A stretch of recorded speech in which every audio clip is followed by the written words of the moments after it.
Welcome to What Have I Told You? This is Jason. This is a special Saturday edition. I'm actually taping this the same day of, whereas I usually tend to have one or two of these kind of in the can in advance. So this one's a special edition, and I will also preface it by saying that this is an opinion. So this is not going to be any factual information like most of my general content is, where we've got historical facts and statements that I'm usually posting. This one, again, is an opinion, and in the wake of the Charlie Kirk killing this week, I will also add that this is a reflection of that. I have also been in the business, again, of writing a book called Stop the Desperation and Start Winning, a book targeted towards men and trying to reverse the trend of them putting women on pedestals and simping. And I define all those terms in that book. So that book is probably still a few weeks out at this point. But in my study of this, I have found that both that situation as well as the political toxic environment that we have in our country right now have the same root. And that root is, of course, social media. And I say this, of course, posting this on a YouTube channel.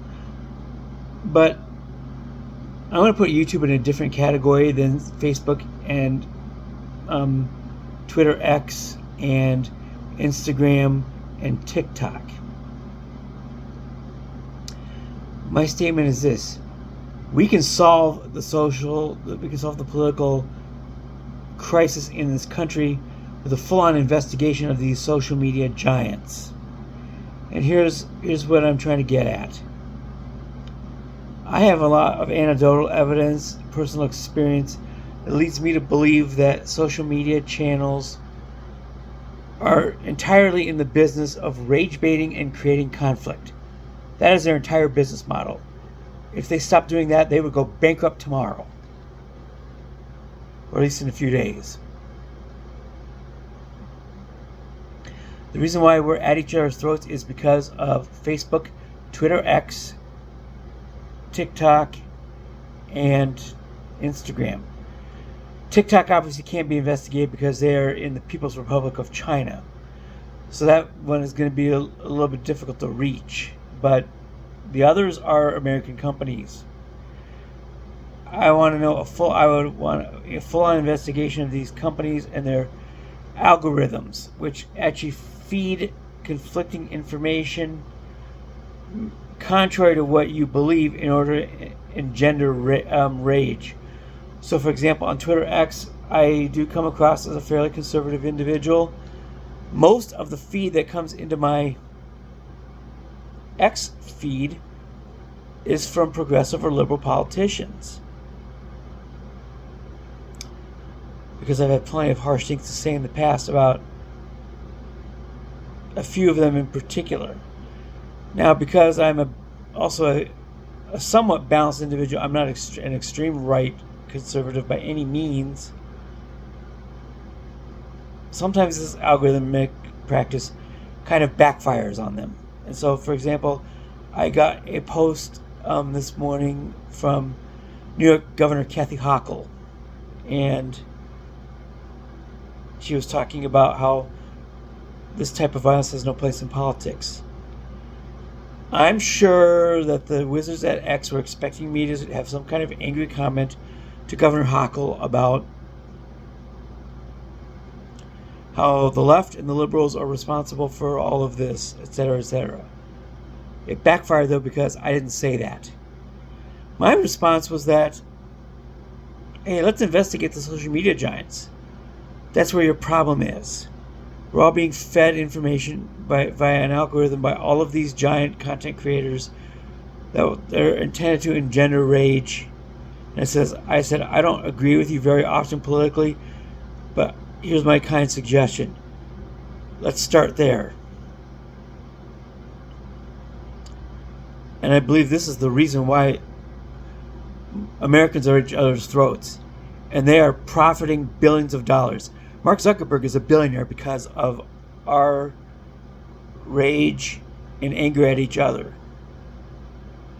Elon Musk didn't build X, but he's these policies have continued to this date from the original founders, and he hasn't done anything to change that.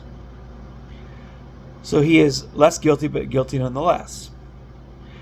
YouTube doesn't fall into this category quite as much in my personal experience. They might, but at least from my own anecdotal experience, because usually their suggestions for me come in the form of Sophie Cunningham Shorts, the WNBA player,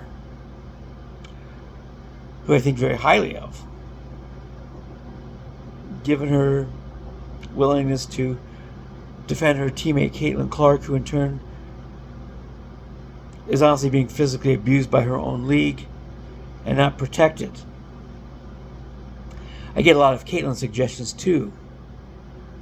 So YouTube doesn't generally feed me things to rage bait me. They feed me things that I happen to agree with.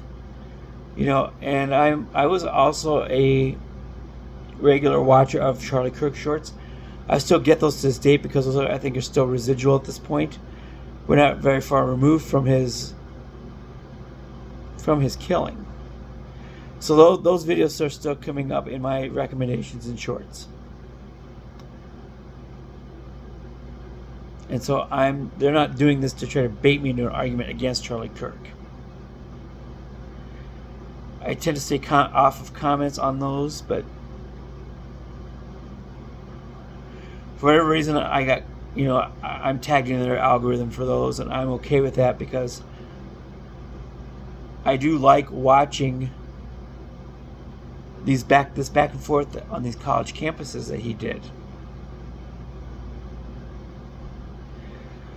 So that is my special Saturday edition of What If I Told You? What if I told you that social media is the reason why Americans are at each other's throats politically? And if I'm wrong, we need an investigation to prove it. So anyway, folks, thank you very much for taking your time out this morning. This is Jason. I'll be back. I'll be posting again tonight with my more typical content. And then tomorrow I'm also going to have a special in addition to one of my more traditional postings. Tomorrow's, and I'm just going to give you a sneak preview of it right now, it's going to be, what if I told you this is the WNBA's last season?